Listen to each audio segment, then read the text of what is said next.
Allô tout le monde! Une autre vidéo, cette fois-ci sur l'huile de coco. Je vais vous expliquer un petit peu c'est quoi les avantages, quelques petits désavantages aussi sur l'huile de coco. Les bienfaits. Je vais commencer par expliquer une chose. L'huile de coco, on a l'huile de coco, on a l'huile de MTC ou de TCM, je dirais c'est quoi, si on le prend en français ou en anglais. Et il y a l'huile de coco fractionnée, que souvent on va utiliser l'huile de coco fractionnée avec des huiles essentielles pour utiliser sur la peau. Des fois, on va l'utiliser aussi comme huile à massage. Donc, l'huile de coco fractionnée, c'est une huile de coco qui a été liquéfiée et qui reste liquide, donc qui ne devient pas solide. L'huile de coco contient 3 acides. L'huile de coco normale. L'huile de coco contient 3 acides et il est aussi, il se durcit avec le froid. Donc, et si on le met au réfrigérateur, il va être figé, même en hiver, dans nos armoires, il reste figé aussi. Il contient 3 acides. On a l'acide laurique, l'acide caprylique et l'acide caprique. Je le sépare comme ça. Donc, acide laurique, acide caprylique et acide caprique. Pourquoi? Parce que dans l'huile de coco, il y a ces 3 acides-là. Et dans l'huile de MTC, il n'y a que les 2 autres huiles. Pourquoi MTC, c'est au TCM, plus en français, c'est triglycérides à chaîne moyenne. Si on le voit en anglais, MTC, bien dans le fond, c'est Medium Triglyceride Chain. Souvent, on va le voir dans les 2 cas. On peut acheter juste cette huile-là, qui est un TCM, qu'on retrouve dans les choses de produits naturels et aussi dans les épiceries. Qui est, comme je dis, qui est l'acide caprylique et l'acide caprique.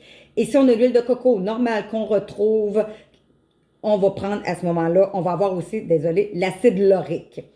Je vous donne les avantages de l'acide laurique. Qu'est-ce que l'acide laurique va faire? C'est un anti-inflammatoire, un antifongicide et un antibactérien.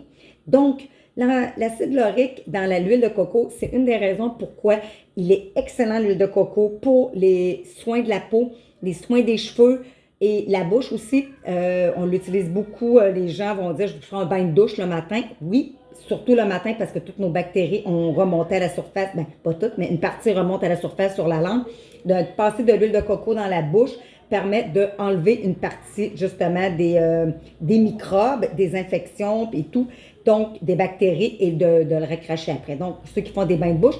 Pour la peau, c'est excellent aussi. Ça va aider au niveau de la candidose, entre autres, pour la peau, ceux qui ont des problèmes de peau, ça va être excellent. Ça adoucit, ça donne de l'éclat aux cheveux, de l'éclat aux peaux. D'ailleurs, une des raisons, c'est que l'acide laurique va aider à augmenter la production de collagène au niveau de la peau et réduirait aussi au niveau de la cellulite. Donc, d'utiliser un petit peu d'huile de coco avec peut-être une huile essentielle et d'y aller en massage va aider aussi à la diminution de la cellulite. Souvent l'utiliser, si vous allez voir un de mes vidéos que j'ai fait aussi, je parle d'un déodorant maison que je fais, j'utilise aussi l'huile de coco justement parce que c'est un antibactérien et un antifongite. Donc, c'est excellent pour les odeurs au-dessous des bras, en dessous des bras. L'acide laurique aussi a quoi? A des antioxydants, beaucoup de nutriments, beaucoup de vitamines, dont la vitamine E. Donc, c'est un excellent pour les minéraux et les vitamines qu'on veut utiliser un peu plus au niveau du corps. On retrouve ça dans l'acide laurique. Et l'acide laurique aussi va aider à nourrir les bonnes bactéries dans l'intestin. J'avais parlé que dans l'intestin, on a les mauvaises et les bonnes bactéries. On ne peut pas se battre contre les mauvaises, on en a toujours. Par contre, on essaie d'augmenter et essayer de nourrir nos bonnes bactéries au lieu d'essayer de nourrir nos mauvaises bactéries. Bien, l'acide laurique va être une nourriture à nos bonnes bactéries. Donc, renforce notre système immunitaire par le fait même, parce qu'on s'entend que le système immunitaire part beaucoup au niveau de l'intestin. Les gens qui ont plus de mauvaises bactéries que de bonnes bactéries vont avoir un système immunitaire un petit peu plus faible et vice-versa. Si on a plus de bonnes bactéries que de mauvaises bactéries, on va avoir un système immunitaire un petit peu plus fort. Donc ça, c'est tous les avantages de l'acide laurique. Maintenant, les avantages de l'acide caprylique et l'acide caprique qu'on retrouve dans l'huile de noix de coco et qu'on retrouve aussi dans l'huile de TCM. Donc, l'huile de TCM, on ne retrouve pas l'acide laurique, tous les avantages qu'on vient de dire de l'acide laurique. Par contre, on retrouve le TCM. Le TCM va faire quoi? Entre autres, il va aider, comme j'expliquais aussi avec la même affaire que le vinaigre de cidre de pomme fait. D'ailleurs, vous pouvez écouter ma vidéo que j'ai faite là-dessus. Va augmenter la cétose au niveau du foie. Je l'ai expliqué dans mon autre vidéo, je vais y aller encore brièvement là-dessus. Le corps utilise 2 systèmes d'énergie, l'énergie des glucides et l'énergie des gras. tant et aussi longtemps qu'on a du sucre dans le corps va utiliser l'énergie du sucre. Quand on n'aura plus de sucre dans le corps, à ce moment-là, le foie va se mettre à utiliser l'énergie au niveau des gras. Et l'huile de noix de coco et aussi l'huile de MTC va aider à utiliser le système des gras, donc va tomber en cétose. C'est ce que les gens en keto vont prioriser. Je reviendrai pour faire une vidéo peut-être aussi pour parler du keto et de la cétose, des avantages. Il y a plein d'avantages quand on est en cétose, c'est que ça va aider à nourrir nos cellules, premièrement parce qu'on a moins de sucre, donc la circulation sanguine ne circule pas avec beaucoup de sucre à ce moment-là, donc beaucoup plus d'oxygène nourrit beaucoup plus les cellules. Ça va aider aussi à perdre du poids. Donc, vous avez peut-être entendu dire, ah, l'huile de coco, ça aide à perdre du poids. Ça va être surtout avec l'huile, avec les acides capriques et acides capryliques, donc avec l'huile de MTC, donc, ou TCM. Donc, si vous utilisez cette huile-là, ça va aider beaucoup au niveau de la perte de poids, alors que l'huile de coco, oui, mais elle contient seulement un 60% de l'huile de TCM dans l'huile de coco, 60% de l'huile d'acide caprylique et d'acide caprique et un 40% d'acide laurique dans l'huile de coco. Je parlais de l'acétose, donc des deux énergies. C'est un petit peu ce qu'on retrouve quand dans les athlètes, vous avez sûrement entendu parler, la personne courait, puis elle a frappé un mur, et après de ça, elle a tombé sur son deuxième souffle. On dit ça, des fois, je suis tombée sur mon deuxième souffle. Mais ça, c'est souvent ça. La personne est sur son brûleur qui utilise son énergie avec les glucides, et à un moment donné, elle n'a plus de glucides, elle n'a plus de sucre dans le sang, et là, le corps se doit de tomber sur le système des graisses. Et le temps qu'un passe à l'autre, c'est souvent où que la personne a un mur. Tu dis, mon Dieu, je n'étais plus capable de courir. Puis là, tout d'un coup, je suis tombée dans mon deuxième souffle. Bien, c'est ça. La personne est tombée, dans le fond, dans son brûleur de graisse. Donc, l'huile de coco va aider à aller sur ce système-là qui est magnifique pour le corps, pour plein de bienfaits. Comme je dis, je ferai une vidéo pour expliquer tout ça. J'ai oublié de dire aussi que l'acide laurique va aider aussi à booster tout ce qui est santé, le cerveau va aider donc à tout ce qui est problèmes mentaux, beaucoup au niveau de la démence, va diminuer au niveau de la démence et diminuer au niveau aussi des problèmes d'Alzheimer.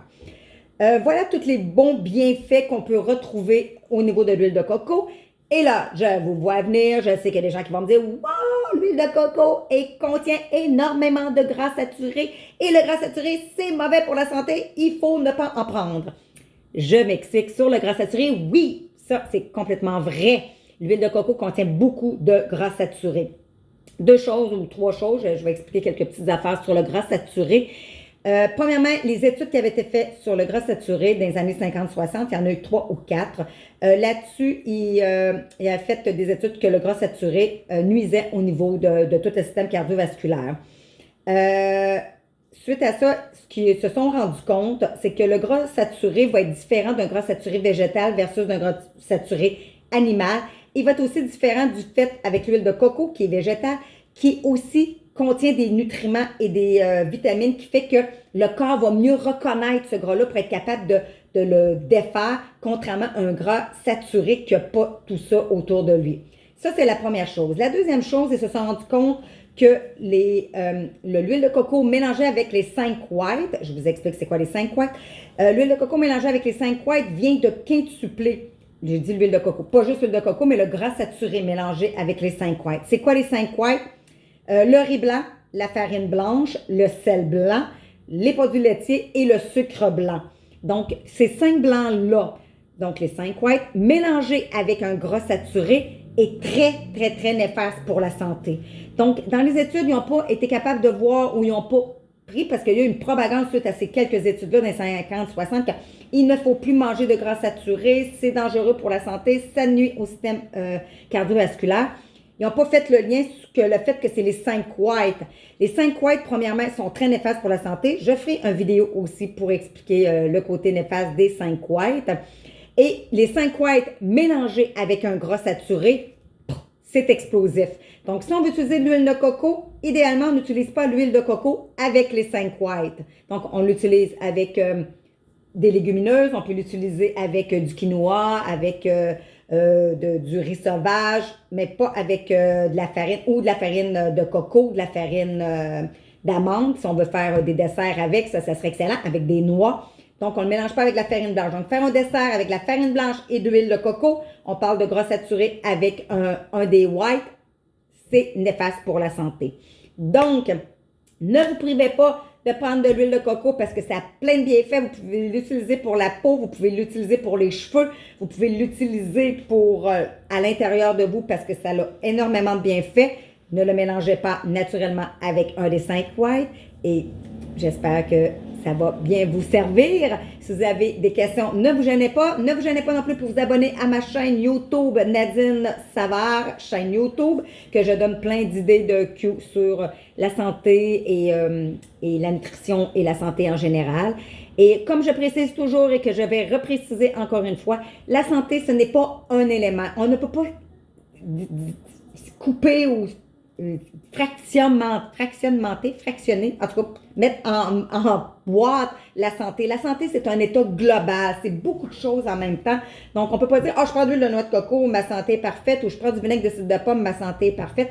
C'est beaucoup de choses, la santé, mais c'est des petits éléments qu'on peut ajouter à notre santé, à notre vie, qui fait juste l'embellir. Donc, merci beaucoup et à une prochaine. Au revoir.